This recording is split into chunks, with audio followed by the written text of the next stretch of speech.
PHP की digital classes में आपका स्वागत है। पिछली क्लास के अंदर अपन पढ़ चुके थे सरल आवर्त गति के अंदर ऊर्जा और ऊर्जा के अंदर स्थिर ऊर्जा, गतिज ऊर्जा और कुल ऊर्जा का सूत्र अपन ने ज्ञात किया था।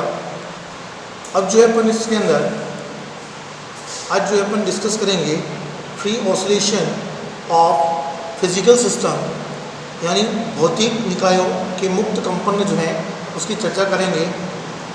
इस टॉपिक के अंदर डिस्कस करेंगे। तो टॉपिक है अपना free oscillation of physical systems, भौतिक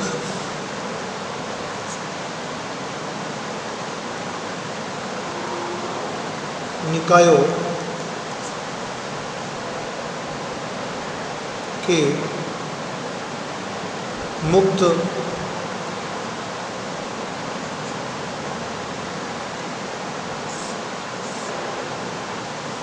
कंपन। यदि अपन यहाँ पर दोलनी गति की बात करें, यानी ऑसिलेशन की बात करें, तो जो है दो कंपोनेंट जो हैं वो मुख्य रूप से होते हैं। तो यहाँ पर दो मुख्य अवयव होते हैं जिनकी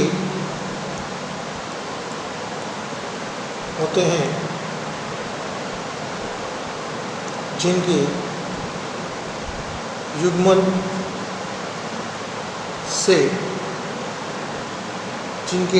से या युग्मन द्वारा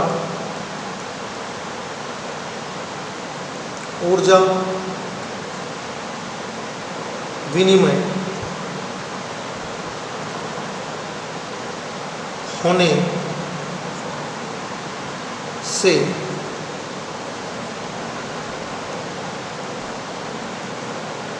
निकाय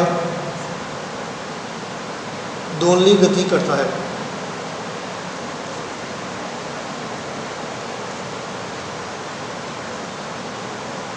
अपने पास जो है मुख्य दो अवयव होते हैं जिनके युग्मन द्वारा ऊर्जा विनिमय का मतलब है यहाँ पर एनर्जी एक्सचेंज का होना।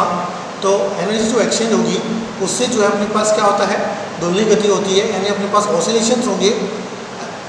जो है अपने पास दो जो कंपोनेंट हैं उनको जोड़ने से, अपने पास कंबाइन करने से अपना यहाँ पर दोलनी गति होगी। दो कंपोनेंट कौन कौन से होंगे, तो सबसे पहले अगर बात की जाए तो पहले के अंदर अपन बात करें तो अपने पास होता है प्रत्यास्थता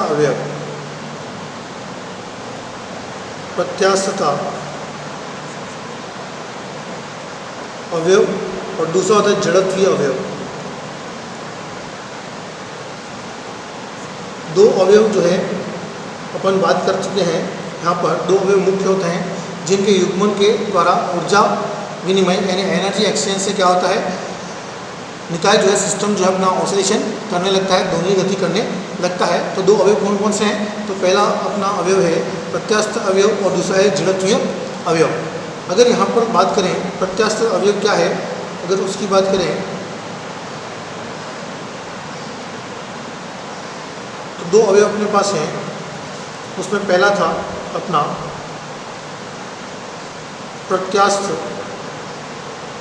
प्रत्यास्थता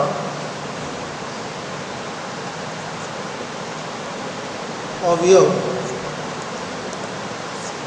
ये जो है अपने पास स्थिर ऊर्जा के संग्रह के लिए प्रत्यास्थ गुणों से युक्त कोई अवयव जिनके विन्यास में अपन क्या कर सकते हैं, परिवर्तन कर सकते हैं। यानी अपने पास एक ऐसा अवयव लेंगे जिसके अंदर उसके विन्यास में यानी उसके कॉन्फ़िगरेशन में अपन क्या करेंगे, चेंजेस कर सकते हैं। मान लीजिए कोई स्प्रिंग है, स्प्रिंग के अंदर क्या होता है, प्रत्यास्थ का गुण होता है और इसके कॉन्फ़िगरेशन को कैसे चेंज कर सकते हैं, या तो इसको अपन क्या करें, संपीड़ित करें, कंप्रेस करें, या फिर इसको क्या करें, अपने पास रेफ्रैक्शन करें, यानी इसको विरलन करें, इसको फैला दें इस तरह से। तो अपने पास ऊर्जा का जो है इस तरह से विनिमय होगा और विनिमय होने से क्या कर सकता है, जो निकाय है वो दोलनी गति कर सकता है। तो यहाँ पर अपने पास जो है जो स्प्रिंग है, स्प्रिंग जो है अपने पास एक तरह से क्या आ जाएगा, प्रत्यास्थ था,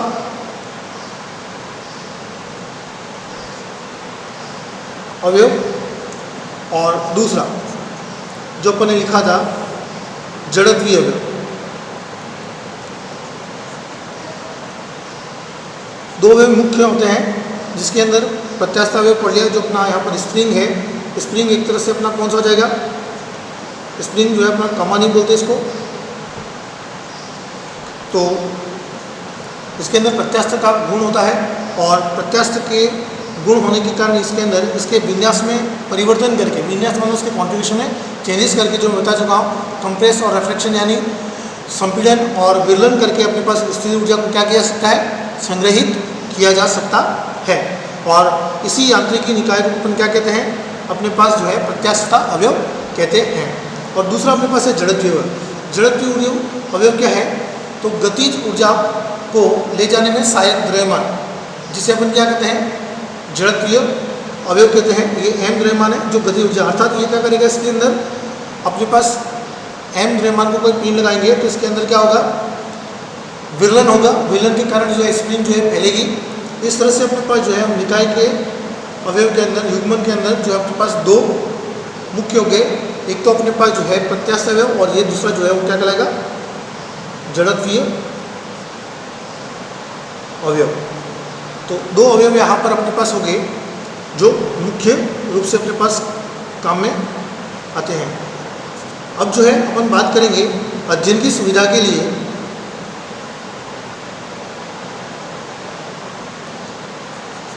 अध्ययन की सुविधा के लिए हम भौतिक निकायों को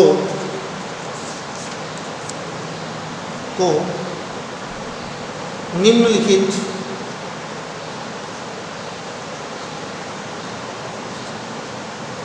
श्रेणियों में विभक्त करते हैं, जिसके अंदर मुख्य रूप से अपने पास चार जो है मुख्य रूप हैं। तो पहला जो मुख्य रूप है उसको लिखेंगे अपने पास स्प्रिंग, द्रव्यमान, स्प्रिंग द्रव्यमान, प्रतिरूप के एक विमीय कंपन निकाय,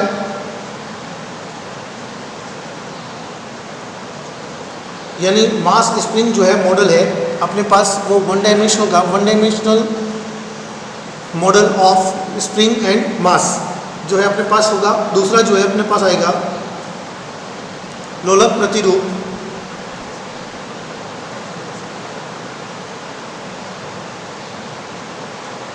लोलक प्रतिरूप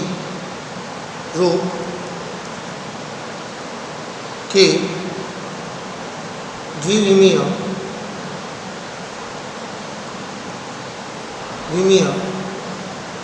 कंपन निकाय। तीसरा जो अपने पास होगा मरोड़ी कंपन निकाय।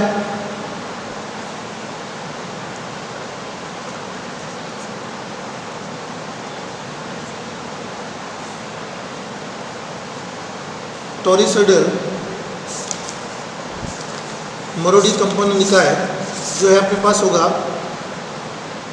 टॉरिसोइनल ऑसिलेटर, जो अपने पास पढ़ेंगे अपन इस टॉपिक के आगे। चौथा जो है अपना होगा विद्युत चुंबकीय दोलित्र,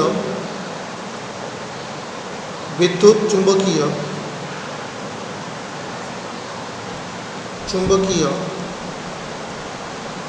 दोलित्र तथा अन्य निकाय। ये जो अपने पास चार मुख्य रूप से भागों में बांटा गया है। स्प्रिंग द्रव्यमान प्रतिरूप के एक बिंदु कंपन निकाय, जिसको अपन बोलेंगे one dimensional model of spring, mass spring model. उसके बाद जो है अपने पास द्विमी यानी two dimensional oscillation model of simple pendulum. फिर अपने पास आएगा टोरिसोनल ऑसिलेटर या अपने पास जो है मरोड़ी कंपन निकाय। उसके बाद आएगा विद्युत चुंबकीय दोलित्र एवं अन्य निकाय, electromagnetic oscillator and other oscillator system.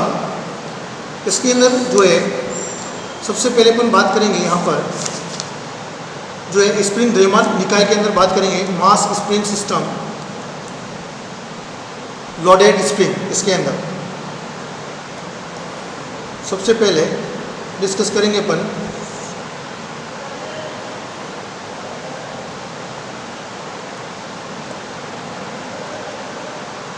Spring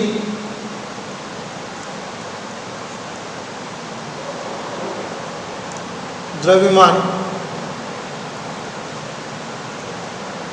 निकाय। भारित स्प्रिंग, भारित स्प्रिंग का मतलब इस पर क्या लगा रखा है, द्रव्यमान में भार लगा रखा है कुछ ना कुछ, इसलिए इसको भारित स्प्रिंग कहते हैं। मास स्प्रिंग सिस्टम, जिसको बोलेंगे लोडेड स्प्रिंग।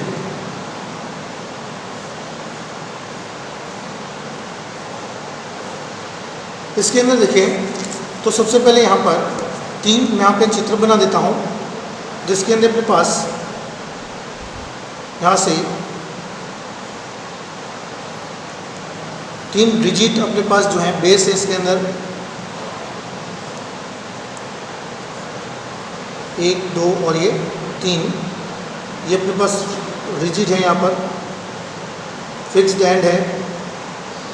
और इन तीनों के अंदर अपने पास स्प्रिंग कनेक्टेड कर देता हूँ।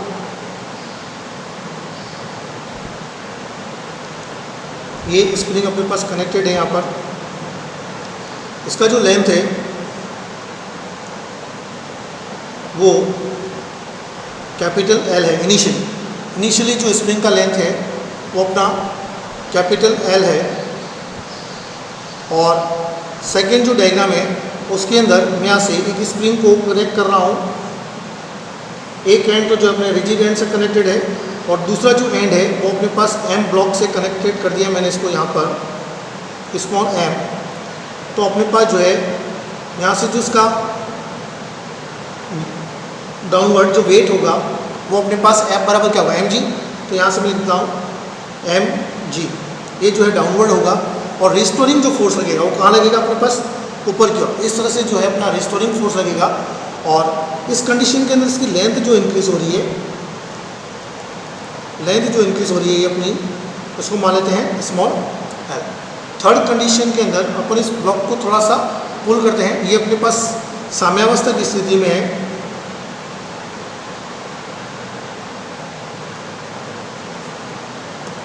ये अपना साम्यावस्था की स्थिति के अंदर है ब्लॉक लगने के बाद। अब जो इस ब्लॉक को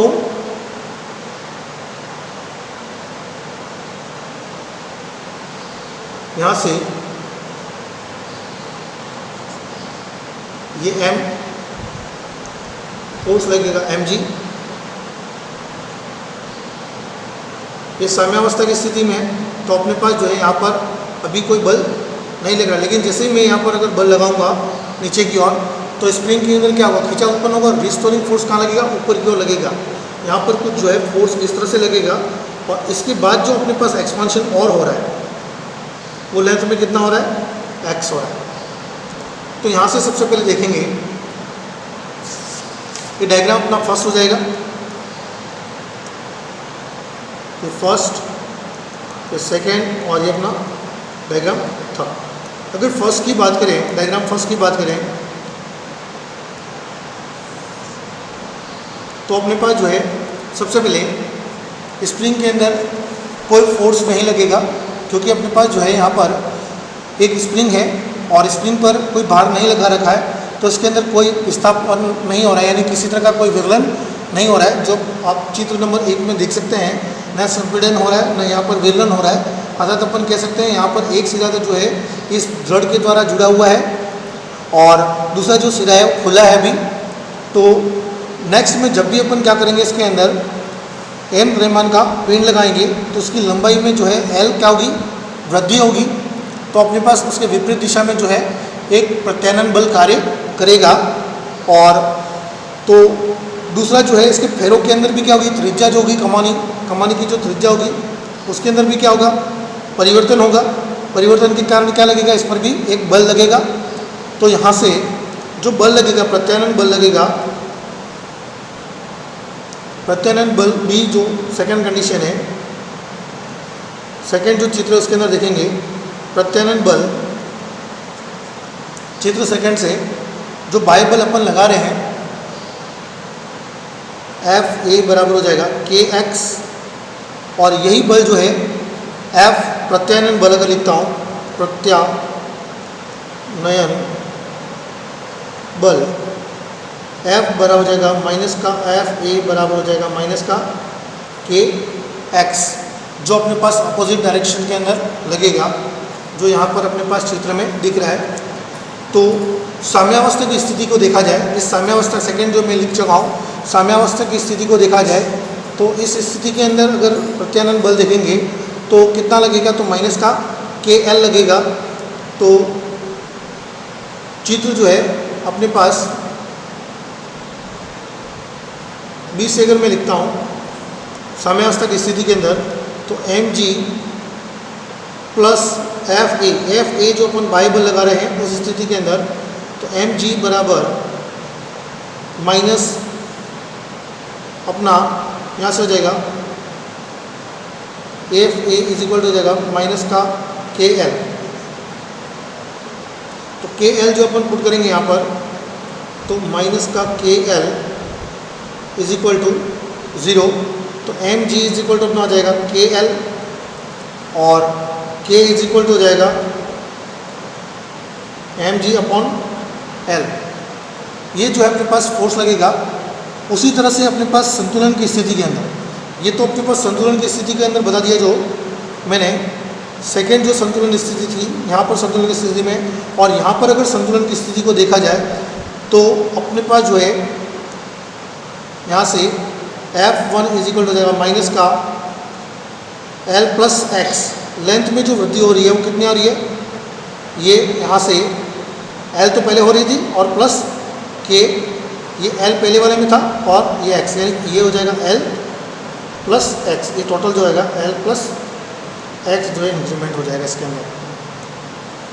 अब देखें तो अपने पास जो है परिणामी जो बल कार्य करेगा मुक्त करने के लिए, जो द्रव्यमान है अवस्था में मुक्त करने के लिए परिणामी बल क्या करेगा, कार्य करेगा। और यह परिणामी जो बल है उसको अपन लिखेंगे F बराबर F नेट, F बराबर हो जाएगा F1 प्लस एम जी, और F1 कितना है माइनस का यहाँ से F is equal to minus का K L plus x into यहाँ से सॉरी प्लस एम जी। अब जो है अपने पास M G is equal to अपन कैलकुलेट कर चुके हैं। M G is equal to कितना आ रहा है अपना के एल, यहाँ पर वैल्यू आ रहा था तो उसको पुट करेंगे तो M G is equal to हो जाएगा यहाँ से minus K L minus K X, और M G is equal to कितना अपना के एल प्लस के एल से के एल जो अपना कैंसिल आउट हो जाएगा। तो एफ इज इक्वल टू कितना आ जाएगा माइनस का के एक्स। ये जो है अपने पास यहाँ पर एक फोर्स जो है इतना रिस्टोरिंग फोर्स क्या करेगा, काम कर रहा है सिस्टम के अंदर। तो इस रिस्टोरिंग फोर्स को